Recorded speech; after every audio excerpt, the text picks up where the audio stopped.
Class 12 के सभी बच्चों का बहुत बहुत स्वागत है मेरे YouTube चैनल पर।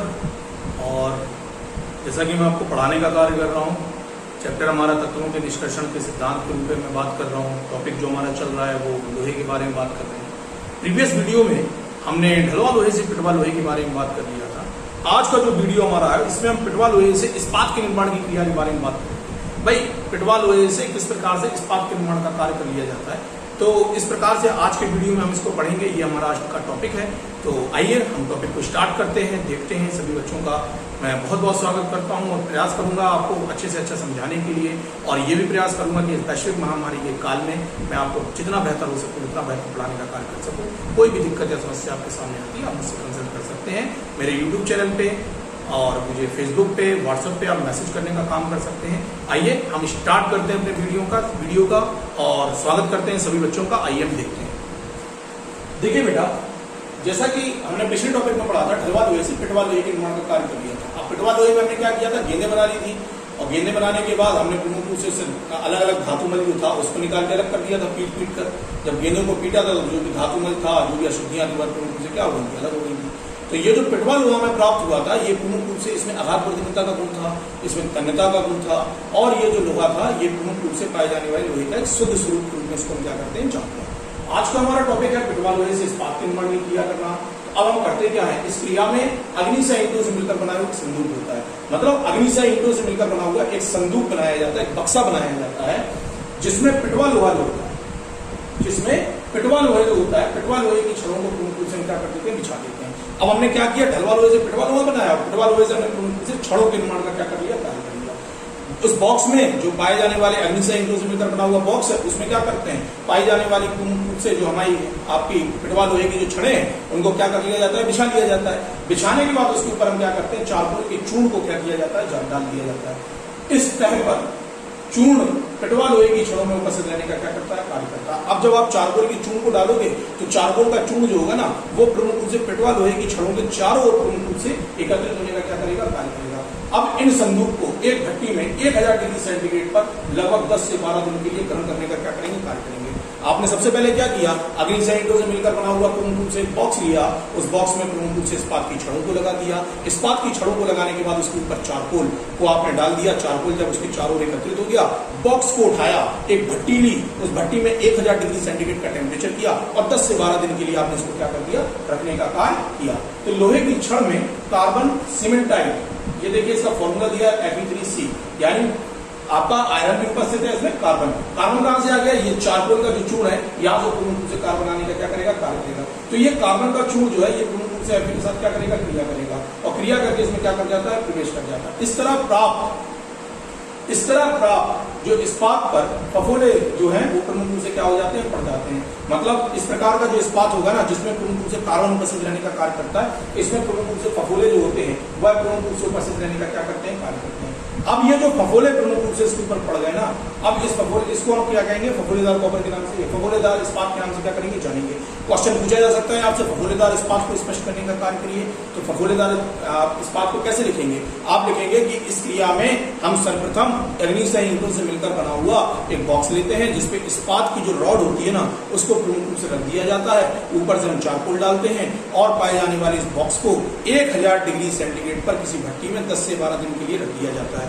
इस क्रिया में कार्बन जो होता है वो Fe के साथ क्या करता है, क्रिया करता है, जिसके कारण पाए जाने वाले Fe के ऊपर जो है वह प्रमुख रूप से क्या होते हैं, फफोले नुमा संरचना बनने का कार्य करती है। पाए जाने वाले इस प्रकार के इस्पात को हम फफोलेदार इस्पात के नाम से क्या करते हैं, जानते हैं।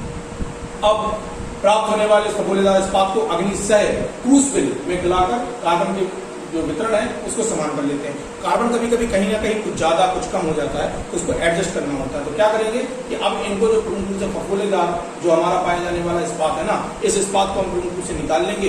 क्रूसिबल मतलब एक पाया जाने वाला अग्निशय ईंटों से मिलकर बना हुआ एक भाग होता है, एक संरचना होती है। उस संरचना के अंतर्गत हम प्रमुख रूप से इसको क्या करते हैं, रख लेते हैं, और रखने के बाद इसको हम क्या करेंगे, इसको प्रमुख रूप से गर्म जब इसको करेंगे तो इसमें कार्बन जो होगा वो सही मात्रा में वितरित हो जाएगा, सभी जगह पर समान मात्रा में जाने का क्या करेगा, कार्य करेगा। इस प्रकार जो प्राप्त होने वाला इस्पात होगा वो उत्तम गुणवत्ता का प्रमुख रूप से इस्पात के नाम से क्या किया जाएगा, जाना जाएगा। हमारा टॉपिक पिटवा लोहे से इस्पात का निर्माण है। मैं बहुत छोटे शब्द में आपको बता दूं, देख लो, सुन लो, समझ लो। आपको करना क्या है, सिंपल सी प्रोसेस। सबसे पहले हमें क्या करना है, आपको प्रमुख रूप से पाए जाने वाले पिटवा लोहे को ले लेना है, पिटवा लोहे की छड़ों को बनाने का काम करना है। फिर अग्निशय ईंटों से मिलकर बना हुआ प्रमुख रूप से एक बॉक्स लेंगे, उस बॉक्स में प्रमुख रूप से इस्पात की रॉडों को क्या कर देंगे, जमा देंगे। जमाने के बाद इसके ऊपर कार्बन जो है या चारकोल जो है उसको हम क्या कर देते हैं, डाल देते हैं।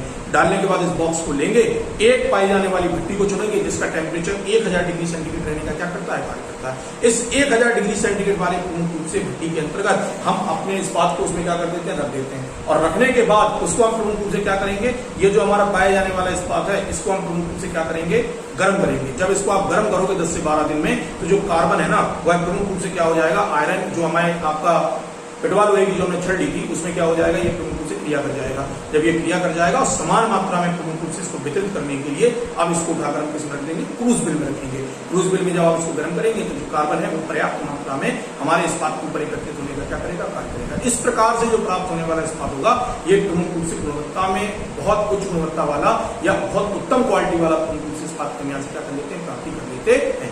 इस प्रकार से पिटवा लोहे से हम इस्पात के निर्माण का क्या करते हैं, कार्य करते हैं। अब देखिए नेक्स्ट टॉपिक जो हमारा आता है वो है ढलवा लोहे से इस्पात के निर्माण की क्रिया। देखिए इसको, देखो ढलवा लोहे से इस्पात के निर्माण का कार्य करना लिया, ढलवा लोहे से इस्पात के निर्माण का कार्य करना है। तो इस क्रिया को निम्नलिखित चरणों में बांटने का कार्य किया जाता है। नंबर 1 सबसे पहला बेसमर प्रक्रम। बेसमर प्रक्रम मतलब बेसमर परिवर्तक की भट्टी को हम लेने का क्या करेंगे, कार्य करेंगे। बेसमर परिवर्तक को यहाँ पे लेंगे। इस क्रिया में बेसमरी परिवर्तक को उपयोग में लाया जाता है, इसलिए इस क्रिया को ढलवा लोहे का बेसमरीकरण के नाम से भी क्या करते हैं, जानते हैं।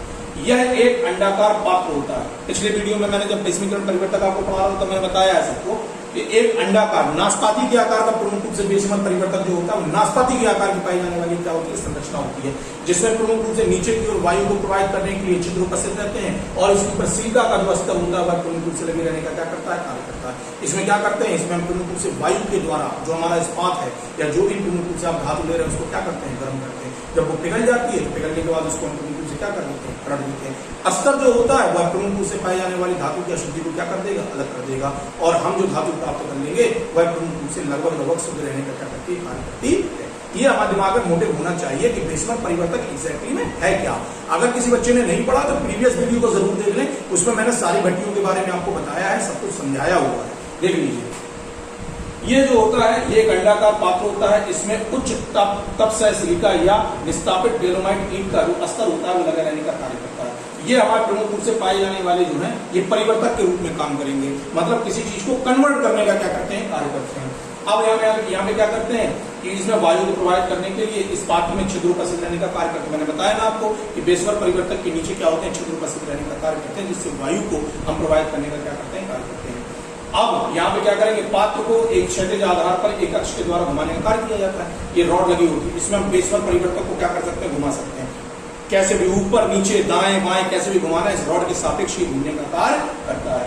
अब परिवर्तक को झुकाकर बात्या भट्टी से पिघला ढलवा लोहा जो है इसमें भर दिया जाता है। अब बात्या भट्टी में पहले हम लोहे को क्या कर लेंगे, पिघला लेंगे ढलवा लोहे को, और जब उसको पिघला लेंगे बेटा ना, तो पिघलाने के पश्चात किसके पश्चात, पिघलाने के पश्चात उसको हम सीधा किसमें ट्रांसफर कर देंगे, बेसमर परिवर्तक के अंतर्गत ट्रांसफर करने का क्या करते हैं, कार्य करते हैं।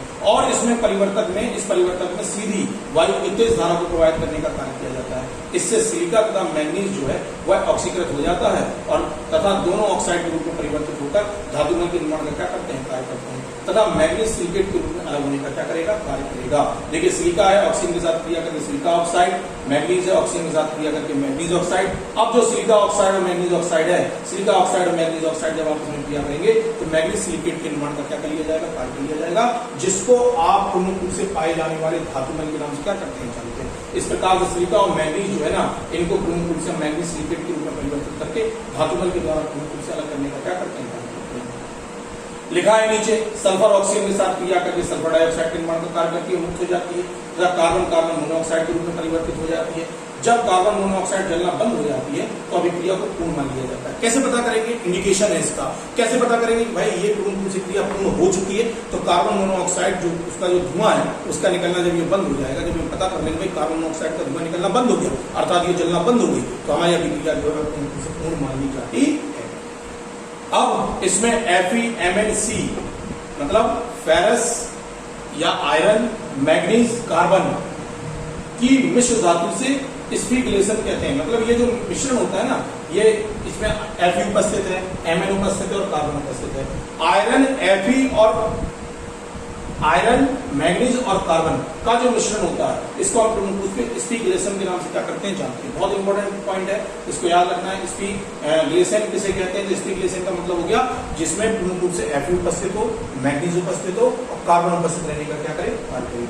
अब ये उपस्थित है, जिसके कारण लोहे में कार्बन की मात्रा पूरी हो जाती है। पर्याप्त मात्रा में जितना हमें लोहे में कार्बन चाहिए वो उपस्थित रहने का कार्य करता है। तथा इस्पात द्रव के रूप में प्राप्त हो जाता है तथा पिघले हुए इस्पात को सांचे में ढालकर ठंडा कर लेते हैं। अब हम क्या करेंगे, जब बेसिमल परिवर्तन में ये सारी प्रोसेस पूरी हो जाएगी तो उनको हम प्रमुख रूप से क्या करेंगे, पलटेंगे, इस्पात को प्रमुख रूप से पिघले हुए इस्पात को क्या कर लेते हैं, प्राप्त कर लेते हैं। इस प्रक्रम में दो प्रकार के परिवर्तक को प्रयुक्त में लाया जाता है। नंबर एक, पहला है अम्लीय बेसिमर परिवर्तक। अम्लीय बेसिमर परिवर्तक क्या है? इसमें सिलिका का स्तर होता है। इसका स्तर होता है सिलिका का स्तर। इसका उपयोग उस स्थान पर किया जाता है जब लोहे में फास्फोरस की मात्रा 0.1% से कम रहने का क्या करती है, कार्य करती है। अगर हमारे लोहे में फास्फोरस की मात्रा 0.1% से अगर कम है तो हम प्रमुख रूप से किसको मिलाएंगे, अम्लीय बेसिमर परिवर्तक को यूज मिलाने का क्या करेंगे, कार्य करेंगे। अम्लीय बेसिमर परिवर्तक को उपयोग मिलाने का कार्य करेंगे। इस पर किसका आरोपण होगा, सिलिका का। सिलिका है तो प्रमुख रूप से 100% इसमें क्या होगा, अम्लीय गालक के रूप में ये कार्य करेगी। इस प्रकार का जो परिवर्तक होगा उसको हम अम्लीय बेसिमर परिवर्तक के नाम से जानते हैं। क्षारीय बेसिमर परिवर्तक का यूज कब करेंगे, क्षारीय बेसिमर परिवर्तक का यूज तब करते हैं जब प्रमुख रूप से फास्फोरस की मात्रा 0.6 से 1.5% से अधिक रहने का क्या करती है, कार्य करती है। तब हम प्रमुख रूप से क्षारीय बेसिमर परिवर्तक को उपयोग मिलाने का कार्य करते हैं। ये कंडीशन हमारी बताई गई है कि आपको बेसिमल परिवर्तक को यूज में लाने का काम कब करना है। देखो जल्दी से देख लो, बहुत शॉर्ट में समझा दूंगा, स्पीड में समझा दूंगा, देख लेना। पिटवा लोहे से इस्पात के निर्माण की क्रिया के बारे में बात कर रहे हैं। तो इस क्रिया में सबसे पहले क्या किया आपने, सबसे पहले इस प्रोसेस में हम ये करते हैं कि इस क्रिया में सर्वप्रथम हम प्रमुख रूप से अग्नि संयुक्तों से मिलकर बना हुआ एक संदूक लेंगे। उसमें हम प्रमुख रूप से इस्पात की जो रॉड होगी उसको रख देंगे। फिर उस पर चारकोल का प्रमुख रूप से क्या करेंगे, चारकोल को डालेंगे। चारकोल मतलब कार्बन को डालेंगे। जब कार्बन को डाल देंगे तो इस प्रकार जो अग्नि संयुक्तों से मिलकर बना हुआ बॉक्स है उसको हम प्रमुख रूप से एक भट्टी के अंतर्गत रखने का कार्य करेंगे, जिसका टेम्परेचर 1000 डिग्री सेंटीग्रेड रहने का क्या करता है, कार्य करता है। कितने दिन के लिए रखें, 10 से 12 दिन के लिए आप रखने का क्या करिए, कार्य करिए। जब आप इसको 10 से 12 दिन के अंतर्गत रखने का कार्य करोगे तो इस प्रोसेस के अंतर्गत होता यह है कि पाया जाने वाले कार्बन की उपस्थिति के कारण जो हमारा Fe है उसके ऊपर प्रमुख रूप से फफोले बनने का क्या करते हैं, कार्य करते हैं। जब ये फफोलेनुमा संरचना बनने का कार्य करेगी तो इस प्रकार का जो इस्पात होगा उसको हम फफोलेदार इस्पात के नाम से क्या करते हैं, जानते हैं।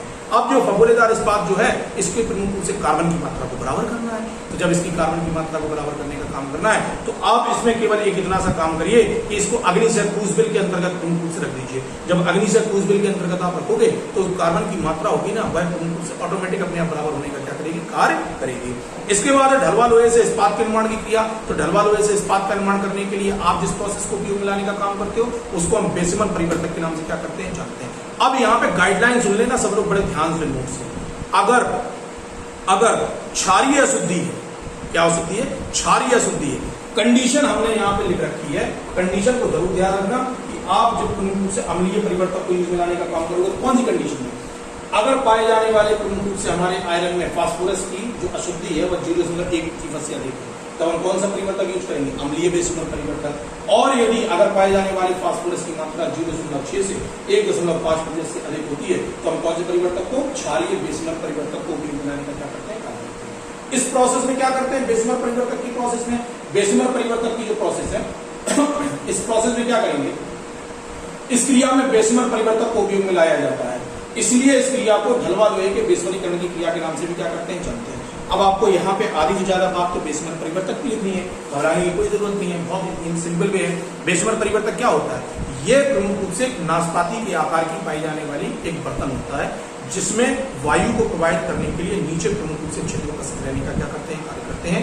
इसकी दीवारों पर प्रमुख रूप से पाए जाने वाले सिलिका ऑक्साइड मतलब अम्लीय गालक या पाए जाने वाले क्षारीय गालक का अस्तर लगा रहने का क्या करता है, कार्य। अस्तर मतलब क्या होता है, ये हमारी दीवार है, इसके ऊपर हमने कोई परत को चढ़ाने का कार्य कर दिया तो ये जो चीज होगी इसको हम प्रमुख रूप से अस्तर के नाम से क्या करते हैं, जानते हैं। तो इसमें प्रमुख रूप से क्या होता है, अस्तर जो होता है वो बने रहने का क्या करता है, कार्य करता है। अब हम क्या करेंगे, परावर्तनी भट्टी में हमने जैसे ढलवा लोहे को प्रमुख रूप से पिघलाया, उसको हम तुरंत प्रमुख रूप से बेसमर परिवर्तक के अंतर्गत क्या कर देते हैं, उड़ेल देते हैं, या उसके अंतर्गत क्या कर लेते हैं, डाल लेते हैं। अब डालने के बाद क्या करेंगे, डालने के बाद इसमें वायु की तेज धारा को प्रवाहित, जब वायु की आप इसमें तेज धारा को प्रवाहित करने का कार्य करोगे तब क्या होगा, तब होगा ये कि वायु की जो तेज धारा होगी वह सिलिका के साथ क्रिया करके सिलिका ऑक्साइड, मैग्नीज के साथ क्रिया करके मैग्नीज ऑक्साइड निर्माण का कार्य करेगी। सिलिका ऑक्साइड और मैग्नीज ऑक्साइड दोनों अशुद्धियां हैं, ये दोनों आपस में क्रिया करेंगे तो मैग्नीज सिलिकेट के निर्माण का, मैग्नीज ऑक्साइड और सिलिका ऑक्साइड आपस में क्रिया करेंगे। देखो 1O 2O तो कितने हो जाएंगे, 3O हो जाएगा MnSiO3। ये प्रमुख रूप से हमारा क्या कहलाएगा, धातुमल के नाम से क्या किया जाएगा, जाना जाएगा। मैग्नीज सिलिकेट प्रमुख रूप से यहाँ से क्या हो जाता है, होने का कार्य करता है। अब इस क्रिया में ये कैसे पता करते हैं कि ये प्रोसेस पूरी हो गई है, अब इसको हमें बंद करना है। तो होगा क्या कि कार्बन मोनोऑक्साइड का जो धुआं है, जो उसका दहन हो रहा था, वह प्रमुख रूप से क्या हो जाएगा, धीमे धीमे रुक जाएगा। जब ये धीमे धीमे प्रमुख रूप से रुक जाएगा तो इसके रुक जाने के पश्चात प्रमुख रूप से हमें जो प्राप्त होने वाला इस्पात होगा ना, इस इस्पात के अंतर्गत देखो एक प्रोसेस हो, इस इस्पात के अंतर्गत एक कंडीशन दी गई है स्पिगलेशन। स्पिगलेशन के बारे में अगर हम बात करें, स्पिगलेशन क्या है, तो स्पिगलेशन प्रमुख रूप से Fe, मैग्नीज और कार्बन, अगर प्रमुख रूप से Fe, मैग्नीज और कार्बन अगर उपस्थित है तो इस प्रकार का जो इस्पात होगा उसको हम प्रमुख रूप से स्पिगलेशन के नाम से क्या करते हैं, जानते हैं। अब यहाँ पे जो स्पिगलेशन वाला प्रमुख रूप से पाया जाने वाला इस्पात है, इस इस्पात को हम क्या कर लेते हैं, जब कार्बन की मात्रा पूरी हो जाती है, हम पता कर लेते हैं भाई कि हाँ कार्बन हवा हमारा प्रमुख रूप से पूरा हो गया। ये कैसे पता कर लेते हैं कि कार्बन पूरा हो गया, तो कार्बन मोनोऑक्साइड निकलना क्या हो जाएगी, बंद हो जाएगी। जिससे ये पता चल जाएगा हाँ हमारा कार्बन जो है पर्याप्त मात्रा में प्रमुख रूप से विकृत होने का कार्य कर चुका है।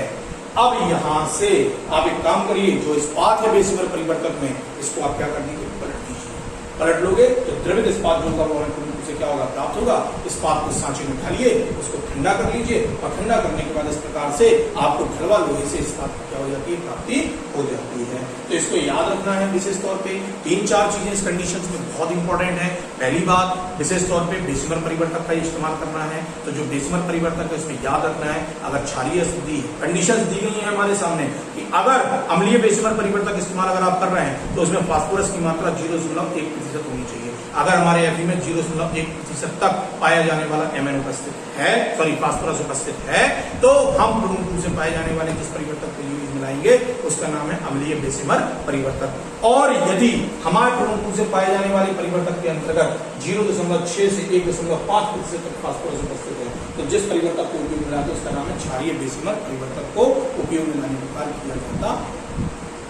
इस प्रकार से हम ढलवा लोहे से इस्पात के निर्माण का हम क्या कर लेते हैं, कार्य कर लेते हैं। सारे बच्चों से मैं ये उम्मीद करता हूँ कि आप घर पे रहिए, सुरक्षित रहिए और पढ़ने का कार्य करते रहिए। कोई भी दिक्कत परेशानी आपको आती है मुझसे डिस्कस करिए, मैं आपको जवाब देने के लिए बैठा हूँ। और अगले वीडियो के लिए पुनः इंतजार करिए, चैनल को सब्सक्राइब कर लीजिए ताकि सही समय पर नोटिफिकेशन आप तक पहुंचने का कार्य कर सकें। और वीडियो अच्छा लगे तो वीडियो को लाइक भी करना है, अगर वीडियो पसंद नहीं आता तो डिसलाइक भी कर सकते हैं, कोई दिक्कत नहीं है। चैनल को सब्सक्राइब कर लीजिए, ज्यादा से ज्यादा बच्चों तक पहुंचाने का प्रयास करिए ताकि सभी बच्चे पढ़ने का कार्य कर सकें। पुनः इसी आशा के साथ मैं पुनः आपके सामने नए वीडियो के सामने उपस्थित होगा। तब तक के लिए बहुत बहुत धन्यवाद, बहुत बहुत आभार आपका। आपने मुझे इतना सराहा, इतना प्यार दिया, उसके लिए बहुत बहुत धन्यवाद।